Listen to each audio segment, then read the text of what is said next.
This is The Spot, a BYU-Idaho radio production where we talk about what you're talking about at BYU-Idaho. Today's hosts are me, Savannah Bewley, Brinley Fowler, Nathan Andersen, and I'm Colton Scholl. The views and opinions of this podcast are not that of BYU-Idaho Radio or the university and are solely the opinions of the hosts. Today, we have a fun topic, Rate My Professor.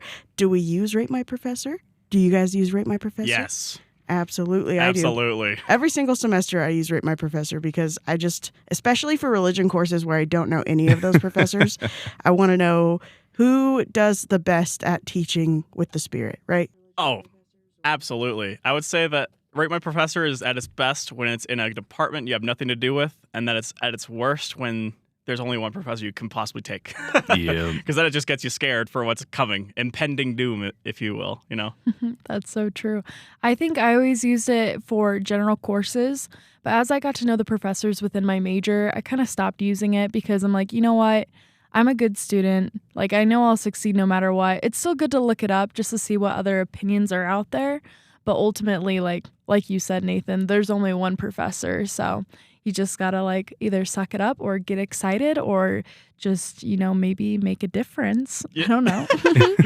One of those things with extra, when it's just the one professor for the class, sometimes I still like to look them up on Rate My Professor so I can be prepared for the class, just know ahead of time, this person's a hard grader or this person is, super easy to take, right? Mm-hmm. Just that way I can be prepared and know on day one what I can expect, right? For sure, for sure. Yeah, you guys sound so prepared. I've used Rate My Professor once, and I got so bored of looking up teachers that I didn't know, and I was like, I'm just going to trust fate. And then I took a religion class that was probably the most work I did in any class that semester. So now I just... I'm still too lazy to look them up, so I just go, "Hey, who did you take for this class?" to one of my friends, and like, "Oh, this guy."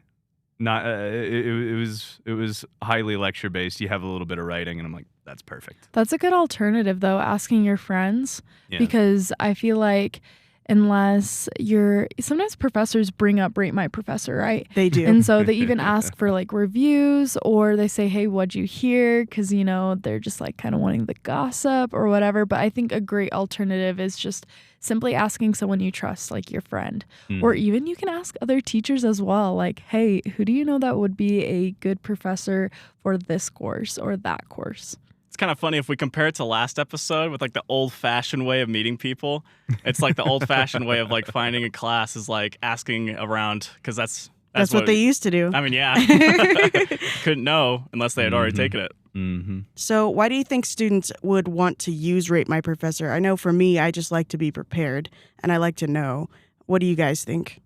Oh, I absolutely believe that the reason why Rate My Professor is as successful as it is because of how many day one courses where you walk in and they go, so here's how much reading you'll be doing each and every day. And this is how many, I took a Russian class and he's like, all right, so here's the worksheet that you'll fill out 3 times a week.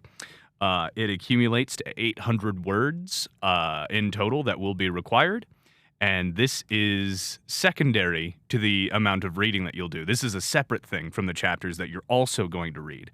And if I had have read that on Rate My Professor, I would have taken a different instructor. Right?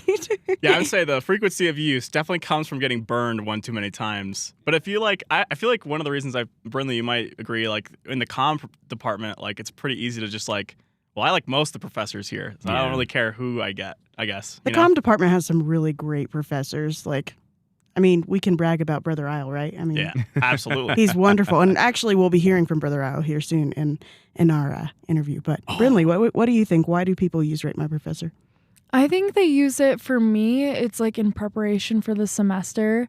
We all do grad plan, right? And so I see when I have semesters where I'm going to be taking 16 credits or 12 credits, or I'm planning on getting married, I need to plan my wedding, or I'm planning vacations. And so it's a really good idea to look at who you're going to have. Are they going to be empathetic? Like, are you going to be able to miss some classes? Are you going to have a light workload? Is it going to be a hybrid class? Something that I really like to do that I've kind of like, it's become a strategy of mine is I like to do like 2/3 in person and 1/3 online, just because it allows me to get a break and just kind of have an excuse to sit inside my home and do things online, but also get that social atmosphere I often crave for. Oh, yeah.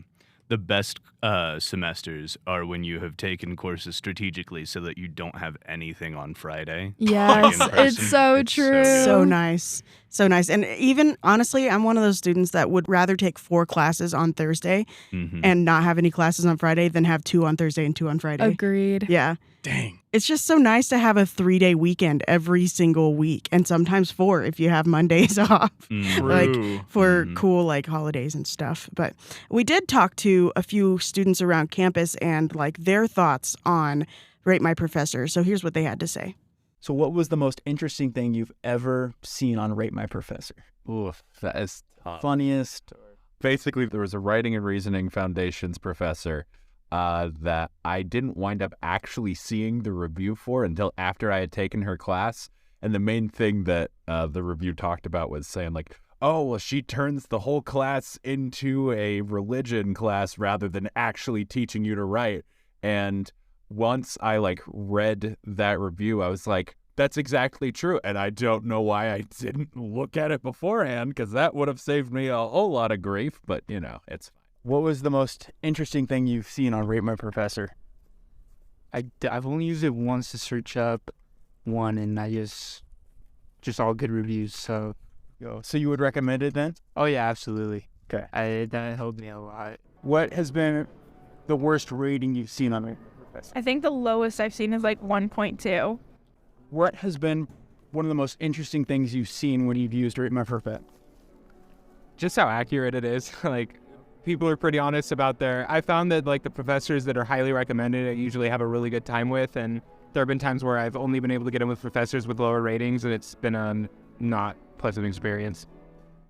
I love hearing those comments. Of course, it was funny to see somebody saying 1.2 for a professor. That is even lower than the worst professor I've ever had. Yeah. So on Rate My Professor. So that's absolutely crazy. It is crazy. I think that's when you have to like prepare to suck up to the professor as well, especially if that's the only one. That sounds bad. Just get on their good side, right? Sometimes like sit in the front, like participate in class. Like you just got to be prepared to not make it the worst experience possible. Mm-hmm.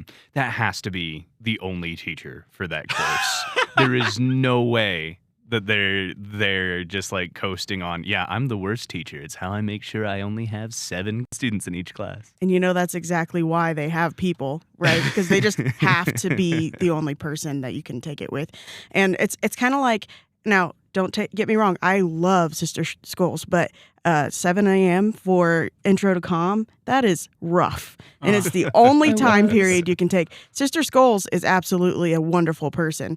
But 7 a.m. is rough. That's even, earlier than high school. But it's the only time it's available and the only time you can take it. And it's required for every single communication major. Oh, I took it at like 5 o'clock.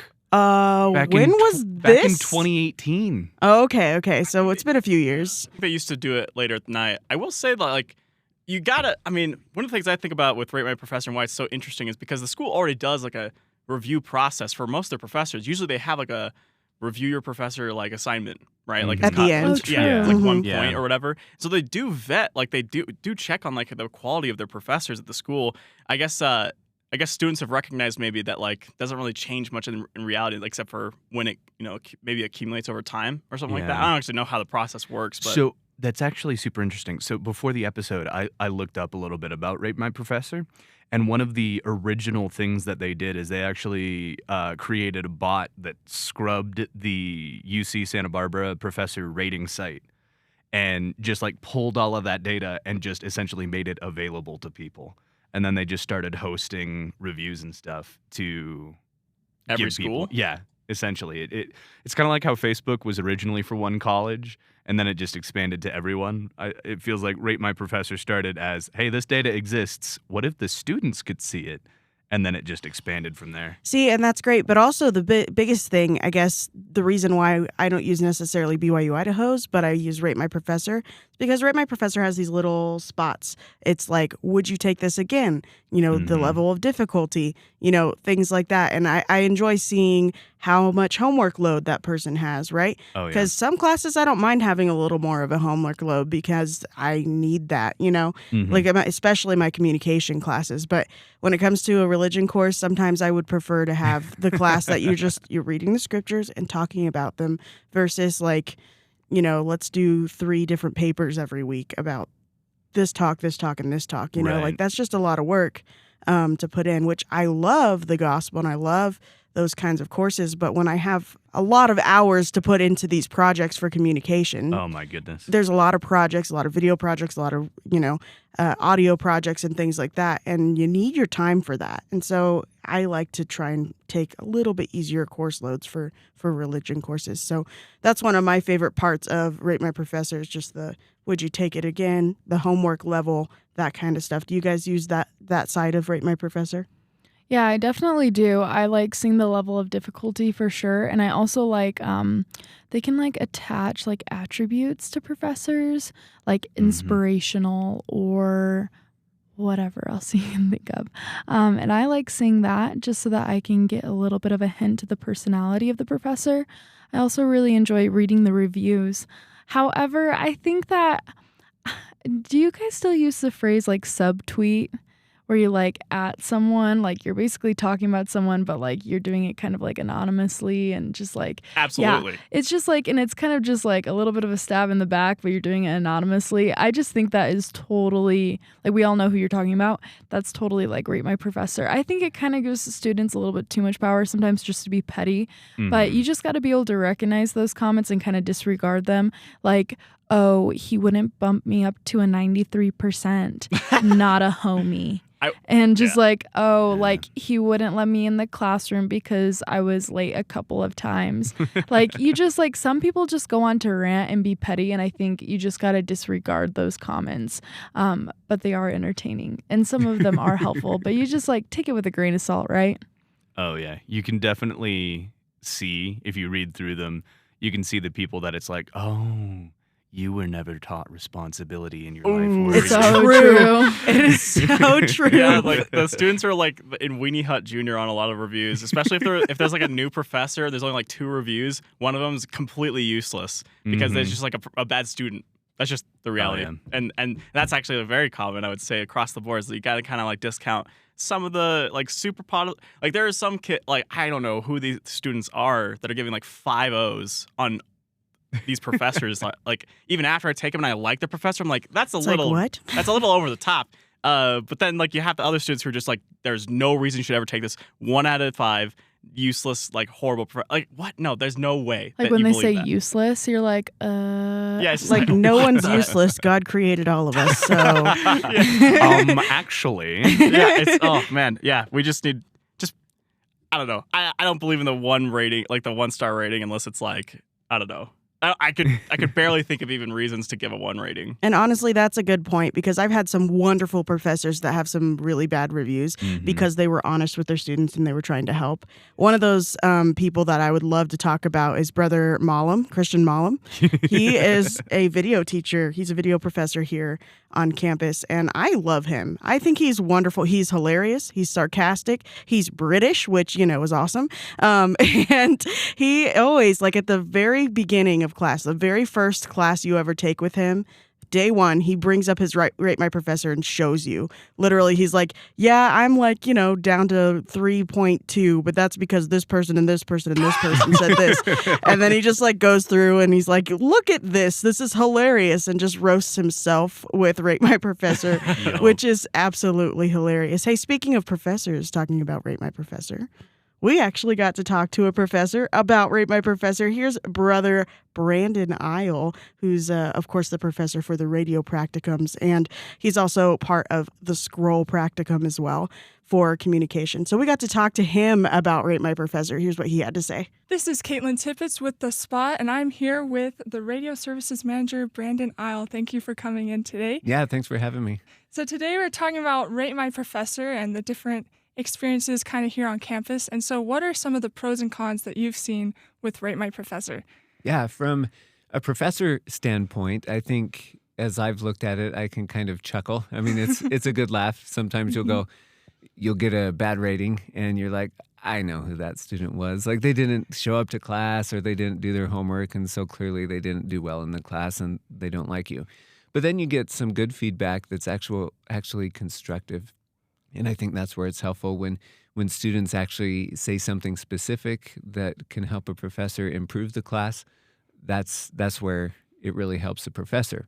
On the student side, I have a son who's in college and he uses it, and I think a lot of students use it to kind of weed out professors they may not want to take. Like if they're going to take a class that's not in their major and they just want to get a decent grade and not have to work too hard, they can kind of use it to see, oh, that professor is a pretty harsh grader, or that professor doesn't show up to class every week. You know, whatever. They can kind of get a sense in that way.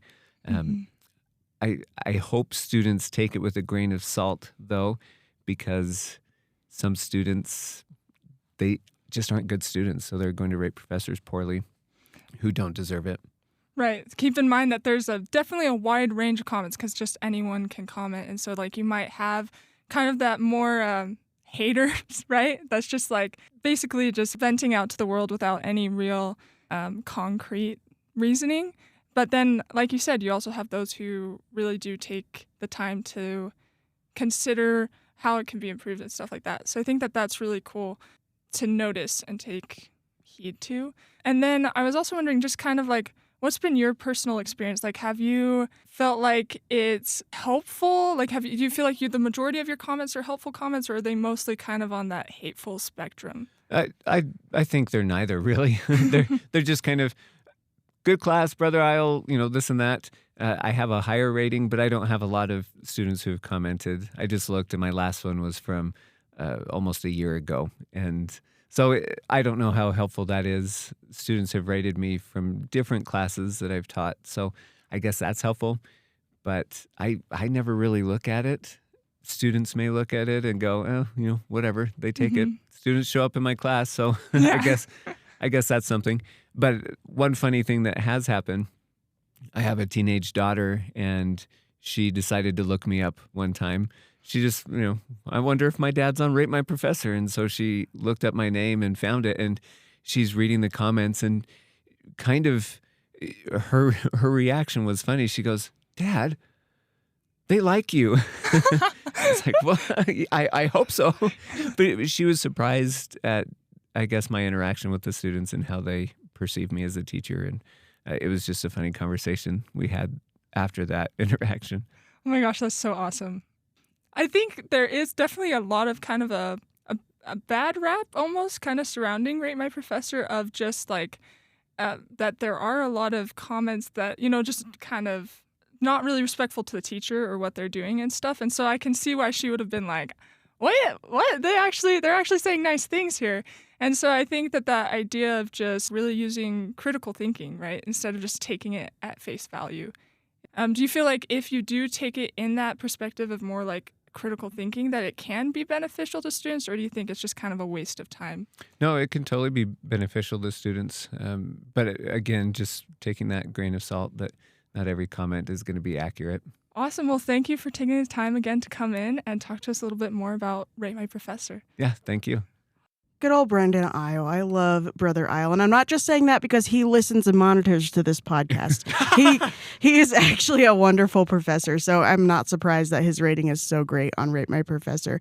But he did have a lot of good insights there, and that it's still useful to use Rate My Professor even if you have there are some bad reviews like we were talking about from students that are not necessarily, reliable comments. What did you guys think? Very validating. I feel good about that. I said this earlier, too, in the podcast that, like, most comm professors, hard to hate. Like, they're really likable, and Brother Isle's a good example of that. And that sometimes a professor will teach a class that they're not exactly, like, a huge fan of. Like, I know Brother Judkins, for example, he has to teach sometimes visual media, and it's like, he knows linguistics. That's not, like, it's like the opposite. Like, he knows how to do it, and he could teach it really well. And he actually has, I think from when I read about him, he had good reviews. but like, it's not his preferred medium to teach, right? So sometimes professors are put into situations they don't exactly want to teach. Sometimes the department will require a teacher to do a certain thing, and they hate it because it impacts the class in a certain way. Does that make sense? Yeah, for Absolutely. sure. Yeah. I think we really got to learn to just be like empathetic with our teachers as well. Obviously be Christ-like, right? And I just think like, what if there was like a rate my student? Like, how would we feel about that, right? Exactly. Oh my gosh. I feel like that would be just like terrifying. Like, you over the years just go and see what your teachers have to say about you. Like, they really do. They give you so much grace, especially at this university. If you just like learn to like communicate with them, to like explain your needs, I think that all teachers can be very understanding and, delightsome. And I think they want to be there for you. You were saying in the comm department, it's hard to hate an instructor, and I think that's super true. When I had an instructor in the comm department that I was not a fan of, I found that over the course of the semester, as I got to understand them and we like communicated, we came to a better understanding, and I now really like that professor. And anytime that I see them, I'll take the time to be like, hey, how's it going? Because like you're saying, there's that empathy here, and you have to have that empathy back. And once you do, you can get along with a lot of the professors here. I absolutely agree. And I think just getting past those like bad reviews that may be just wrong because students are mad is like super important, right? But I think Brinley made a good point too about what if there was a rate my student? And it just made me think like, how have I been as a student? Because these professors go through a lot of flack. They take a lot of flack, and it's really hard for us to understand that side of things because we're not professors ourselves, right? So let's keep that in mind. Keep our spirit in check as well, because us being there and having a good spirit helps the other students too, right? For sure. And I think too, like so there's this one professor on campus, and I'm actually his TA. It's Brother Perry Rockwood, and he got a year-long contract, and so he's been teaching here, and he's interviewing right now to be a full-time professor, and it is a rigorous process. Like, you have interviews for hours on end, and then they have to meet with somebody who's a little bit higher up on campus, and I think they have to meet with a general authority as well. And so just understanding that everyone that is here, I think in a lot of ways they're meant to be here. And you know what? They put in a lot of work as well. And I think it's really important for us, like if we do have a good experience with a professor or we feel like we don't and we have some good insights, I think it's our duty to even just like participate and rate my professor, right? To just like, I don't know, just like take all of the biased opinions and make them like less biased. I don't know. I think that we can make a real difference there. I absolutely agree. We do have a fun game to end today's podcast with. We all decided to look up our favorite professors, and I have one professor that wasn't my favorite. So I'm on Rate My Professor, and we're looking at Brinley's favorite professor, or one of her favorite professors, and we're looking to see whether or what percentage of people wanted to take that professor again. So what do you think, Brinley, for Matthew Taylor? He's a religion teacher, right? Yeah, he is. Yeah.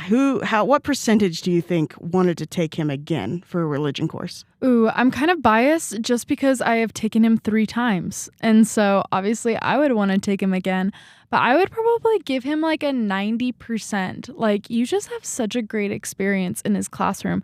And I think just like, obviously you have to take different types of religion courses like Pearl of Great Price, missionary prep if you're going on a mission, and then like Book of Mormon. And I think everything compounds upon itself. And so I'm going to give it like a 90%.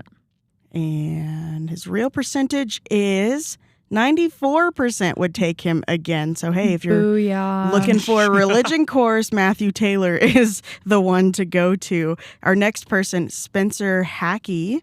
This was Nathan's, one of his favorite professors. So, Nathan, who do you think, or what percentage do you think retakes him? What do you think? Oh, man. So I could see a lot of people. Okay, so he teaches public speaking, and I could see people hating that.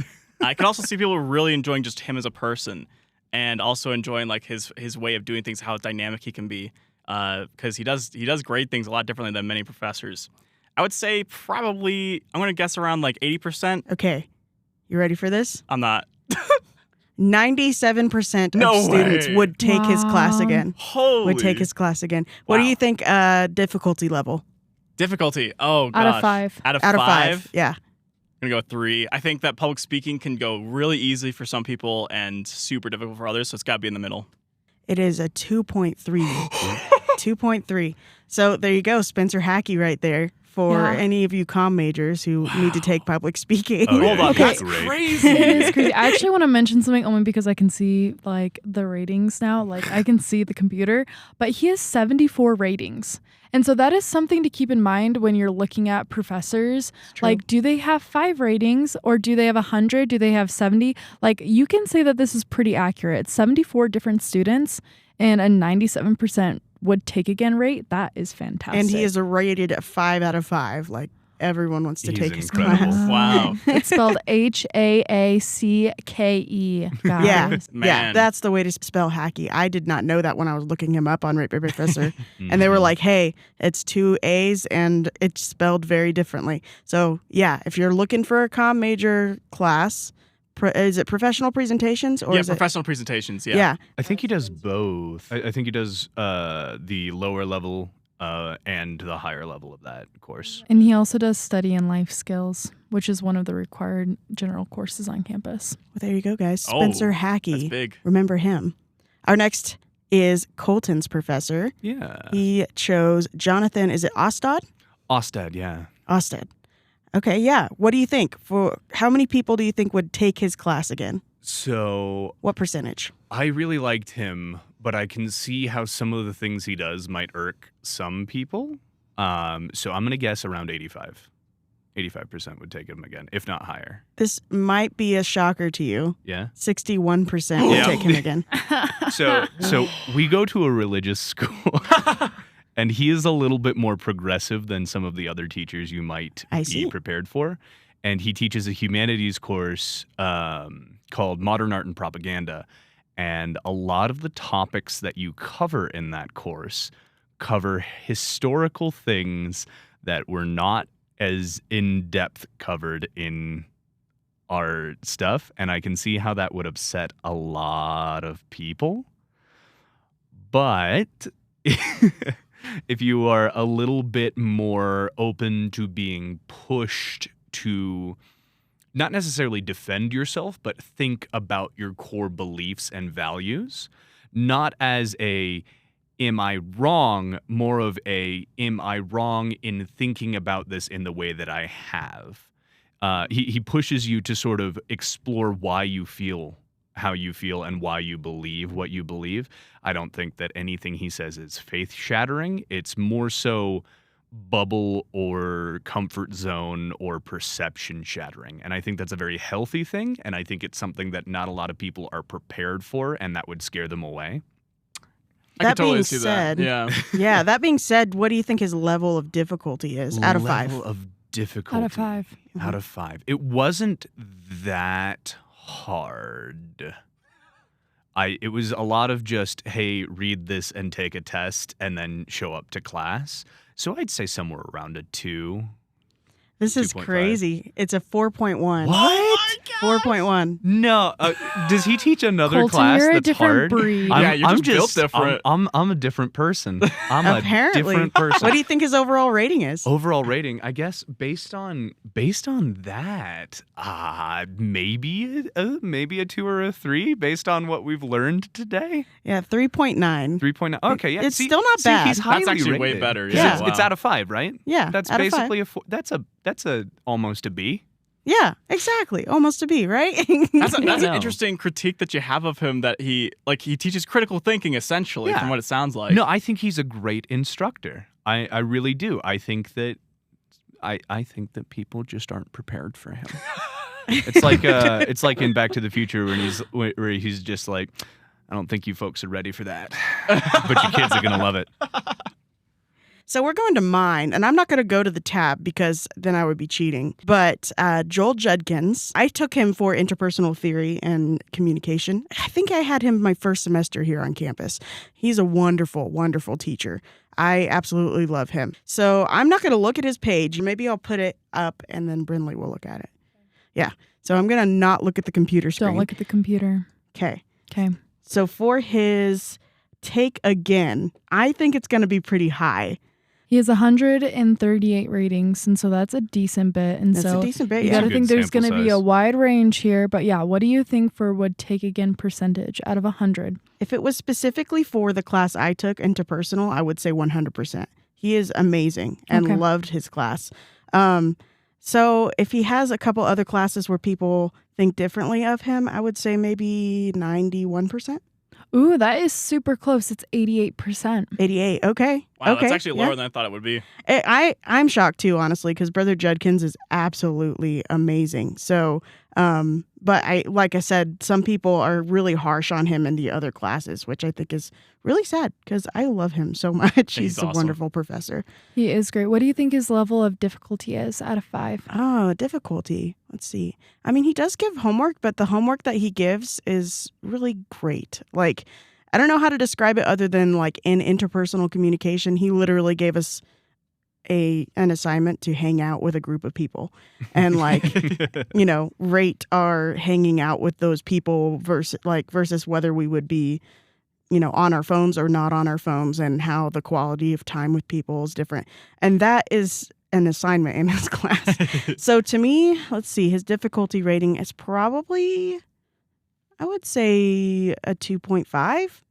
It's a 3.8. Really? And honestly, oh, it's for the other classes, I it's bet. probably for visual media. Mhm. Visual media, it's a difficult class, It especially is. if you aren't familiar with the Adobe programs like Illustrator, Photoshop, InDesign. It can be a hard class. Mhm. And so I can definitely see it. But yeah, a 3.8. So That's crazy. I might push back on that. I think another reason why, and this is coming from a student who loves Brother Judkins, I think organizational principles has one of the hardest midterms I've ever taken in a class. And students on Rate My Professor probably visit there at times of high stress and maybe even a little resentment. And if they go through that midterm and they immediately go into Rate My Professor, I could totally understand them rating him super poorly on like workload because it's a lot. And so I could see that being a reason why they rate like a level of difficulty pretty high on him, just from my personal experience. It just does shock me though, because if you have him for interpersonal, by the way, take him for interpersonal. Absolutely. He's an amazing Amen. professor. Absolutely love him. I hope he hears this because he's really awesome. He deserves to hear that he's awesome from He does. students because Yes. he's really great. But yeah, that class is probably still to this day one of my favorite classes I've taken on campus. Just really cool learning, and like you test each other on each other's names and you get to know each other in class, and like it's all about learning how to get to know people. And it's not just for comm majors. In my class, we had nursing students and people who like wanted to learn how to communicate. We will end this a little bit on a sour note. I don't know. It's not a sour note, I guess, but I had a professor that I really didn't like in my last school and my other college. And I wanted to see how low his rating was on Rate My Professor. There was something about him. This man told us in class that he grades our papers while he mows his lawn. What in the world? He Oh my also, this is a broadcasting teacher, and he has told us that he uses lights to mow his lawn at night so he can mow his lawn at night. Oh my What? goodness. Yeah. Like this kind of professor, right? We ended up, I remember when I was in the school, we ended up having meetings with the people, like the head of the communication department. And I remember him being forced to retire. So I was like, this guy's got to have a 1 on Rate My Professor. He's got to. And we go over to Rate My Professor. He has a 100% would take again. And I'm like, that doesn't make any sense. Yeah, that's surprising. That does not make any sense. And then 4.7 level of difficulty, which does make sense. And his rating is a 2.2 out of 5, which makes sense as well. And I think the 100% will take again is because he's required for the specific course. And he's the only teacher that takes, or, that taught it, at least at that point in time. I'm pretty sure he's completely retired at this point because he had to be.